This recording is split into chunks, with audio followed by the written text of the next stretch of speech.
প্রথমেই একটু ভেবে দেখুন তো, যদি মানুষ কখনো বিজ্ঞানকে গুরুত্ব না দিত, তাহলে আজকে আমাদের জীবনটা কীরকম হতো? চলুন দেখি। রোগ হলে ওষুধ নয়, শুধু প্রার্থনা করতো।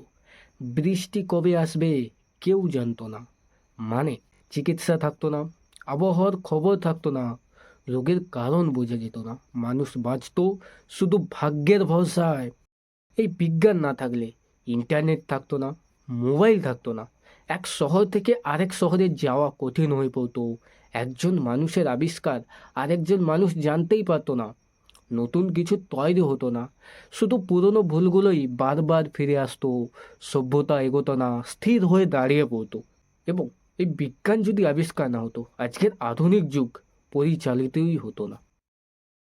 এই ঘটনা থেকে আমরা আধুনিক মানুষ হিসেবে কী শিখতে পারি? এক, অন্ধবিশ্বাস নয়, যুক্তি দিয়ে ভাবো।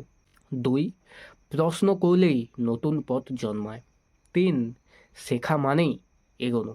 এবং পরিশেষে আমাকে কমেন্টে লিখে জানাও তোমার মতে বিজ্ঞান বেশি জরুরি না বিশ্বাস?